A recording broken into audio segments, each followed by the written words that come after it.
बाद मैं गजानन ब्राह्मणे जी इनको आमंत्रित करता हूं कि वो सामाजिक रूप से हमारे आदिवासी भाइयों को समाज की अवस्था, व्यवस्था और आवश्यकता से अवगत करें।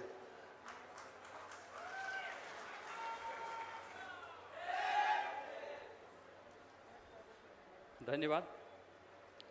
जैसे सुबह से अभी तक जो चर्चाएं चल रही थी, गांव से लगाकर देश और अंतर्राष्ट्रीय स्तर पर आदिवासियों के साथ में क्या हो रहा है और उसको कैसे लड़ेंगे, कैसे निपटेंगे, उसके ऊपर। तो साथियों, मैं मध्य प्रदेश से आया हूं और 1990 से जल, जंगल और जमीन के ऊपर काम कर रहा हूं और काम करते करते जब जब सरकार को हमारा काम पसंद नहीं आता है, तब तब सरकार जो है हमारे विरुद्ध में समांतर संगठन बनाती है और आपस में लड़वाती है, हम आदिवासियों को मरवाती है। तो उसमें 1996 में जब हमारा संगठन जल, जंगल, जमीन को अपने हक में कर लिया था, तब जो है सरकार को अच्छा नहीं लगा। उसी समय हमारे संगठन को खत्म करने के लिए हमारे प्रदेश के उप मुख्यमंत्री ने बड़ा सम्मेलन करके हमारे संगठन को कुचलने के लिए बंदूकें बांटी, लाइसेंसें बांटे और गाड़ियां बांटी, पैसा बांटा। जहां भी हमारे संगठन का कार्यकर्ता मिलेगा उसको गोलियों से भूंज देना। तो वही हुआ, सरकार और आदिवासियों के बीच में लड़ाई हुआ, जिसमें हमारे आदिवासी दोनों पक्ष से चार पांच आदिवासी मारे गए और उसी के बाद में कई सारे आदिवासी जेल में गए। हमारे साथ में एक साथी आए हैं गेंद्राम भाई, उसके ऊपर 2 हत्या के मुकदमे लगे और उनको उम्र कैद की सजा हुई, बीच में उनकी जमानत भी छूटे। ये आंदोलन करते समय इस तरह की समस्या भी आती है। तो ऐसी दिक्कत आने पर जो है हम लोग घबराए नहीं। इसीलिए ये अंतर्राष्ट्रीय सम्मेलन करने की आवश्यकता है कि अगर एक इलाके में, एक राज्य में कोई आदिवासी लड़ेगा तो उस आदिवासी को दबाने के लिए पूरे देश की सरकार लग जाएगी और पूरा यंत्र तंत्र लग जाएगा और उन आदिवासियों को वहीं दबाने की कोशिश करेंगे।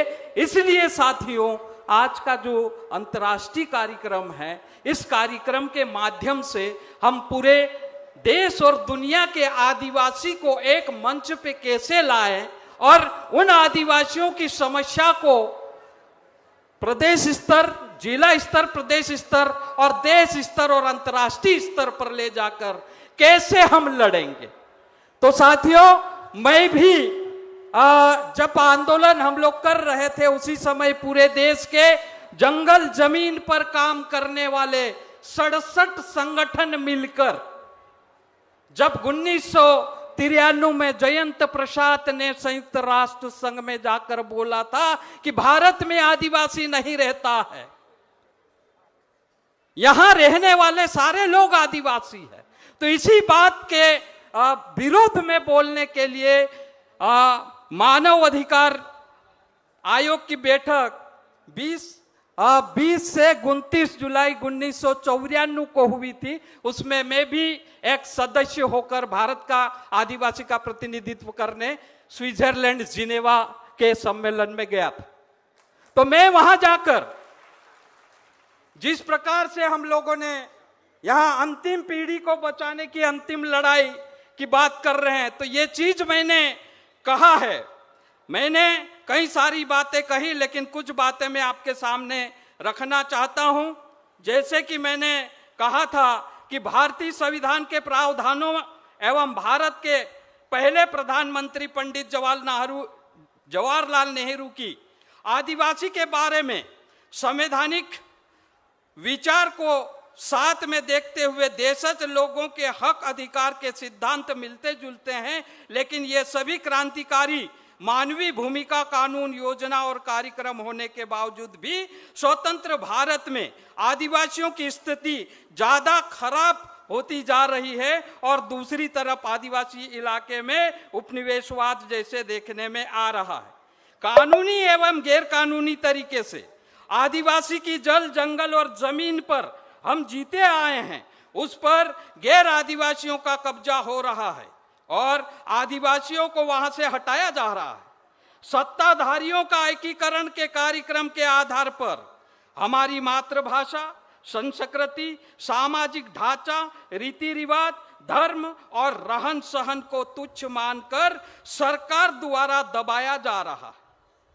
मैं मेरे अनुभवों के आधार पर नहीं बोल रहा हूं, इसमें भारत सरकार के द्वारा गठित समितियों की रिपोर्ट भी यही कह रही हैं, जैसे एल्विन समिति, देवड़ा समिति, दुबे समिति, भाटिया समिति, राय बर्मन समिति और अनुसूचित जाति जमाती का 29वां रिपोर्ट भी यही सवाल सरकार के सामने पेश किए हैं, लेकिन उनकी रिपोर्ट और सूचना अब तक सरकार द्वारा अमल में नहीं लाया गया है।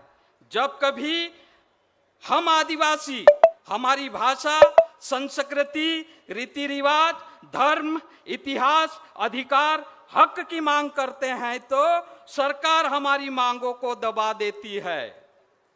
अंत में मैं नम्रता पूर्वक यह कहता हूं कि आदिवासियों की संस्कृति एवं सामाजिक जनहत्या को रोकने एवं आदिवासियों के अधिकार को बचाने के लिए आपने जो अंतर्राष्ट्रीय मसौदा तैयार करने का कष्ट किया है, उसके लिए मैं आपका आभार मानते हुए आशा व्यक्त करता हूं कि आप इस मुद्दे को अंतर्राष्ट्रीय संगठनों में पेश करके अनुमति दिलाने की कोशिश करेंगी एवं उनको लागू करने की कोशिश करेंगी, जिससे आगे आने वाली आदिवासी पीढ़ियों का मानव जैसे जीने का अधिकार प्राप्त होगा। किंतु साथियों, उसके बाद में संयुक्त राष्ट्र संघ ने दशक मनाया। संयुक्त राष्ट्र संघ ने 9 अगस्त को अंतर्राष्ट्रीय दिवस मनाने की घोषणा करी, लेकिन दुर्भाग्य की बात यह है कि आज भी संयुक्त राष्ट्र संघ में भारत सरकार ने हस्ताक्षर नहीं किए। इसीलिए हमको आज जो है अंतर्राष्ट्रीय आदिवासी सम्मेलन करने की जो है जरूरत पड़ गई है।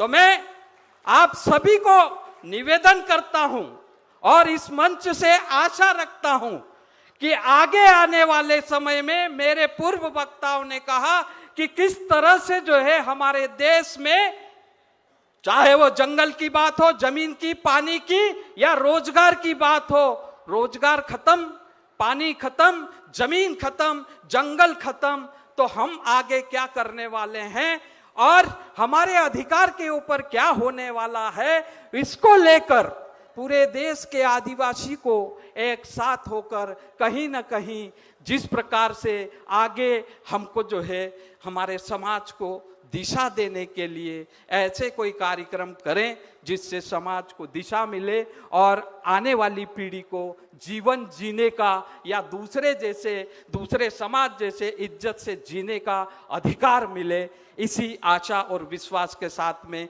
मैं अपनी वाणी को यहीं विराम देता हूं। धन्यवाद। जिंदाबाद।